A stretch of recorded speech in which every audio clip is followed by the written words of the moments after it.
Hi friends, ఈరోజు మనం సొరకాయతో kofta curry ఎలా చేసుకోవాలో చూపిస్తాను. ముందుగా సొరకాయని పీల్ చేసుకొని తురుము పెట్టుకోండి. ఇప్పుడు ఈ తురుముకున్న మిశ్రమాన్ని మెత్తటి క్లాత్లోకి వేసుకొని ఇందులో వాటర్ అంతా వచ్చే వరకు పిండుకోవాలి.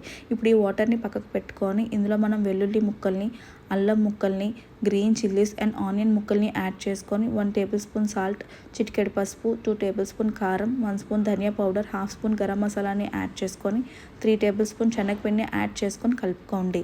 ఎలాంటి వాటర్ని యాడ్ చేసుకోవసరం లేదు. ఇప్పుడు ఇలా బాల్స్ లాగా చేసుకొని పక్కకు పెట్టుకోండి. ఇప్పుడు ప్యాన్ పెట్టుకొని ఆయిల్ని హీట్ చేయండి. ఆయిల్ హీట్ అయ్యాక ఇప్పుడు ఈ బాల్స్ అన్నిటిని వేసి బ్రౌన్ షేడ్ వచ్చే వరకు ఫ్రై చేసుకోవాలి. ఇప్పుడు ఈ బాల్స్ అన్నిటిని పక్కకు తీసుకొని మళ్ళీ ప్యాన్ పెట్టుకొని ఆయిల్ యాడ్ చేసుకోండి. ఇప్పుడు వెల్లుల్లి ముక్కలు యాడ్ చేసుకొని ఫ్రై చేసుకోండి. ఇందులోకి జీరాని యాడ్ చేసి ఇప్పుడు అల్లం ముక్కల్ని యాడ్ చేసుకోండి. మనం ముందుగా పేస్ట్ చేసి పెట్టుకున్న ఆనియన్ పేస్ట్ని యాడ్ చేసుకొని ఫ్రై చేసుకోవాలి. అండ్ మనం ముందుగా పేస్ట్ చేసి పెట్టుకున్న టమాటో పేస్ట్ని కూడా యాడ్ చేసుకొని ఇందులోకి 2 టేబుల్ స్పూన్ సాల్ట్, చిటికెడు పసుపు, 2 టేబుల్ స్పూన్ కారం, 1 స్పూన్ ధనియా పౌడర్, 1/2 స్పూన్ గరం మసాలాని యాడ్ చేసుకొని ఒక 10 మినిట్స్ వరకు మగ్గనివ్వండి.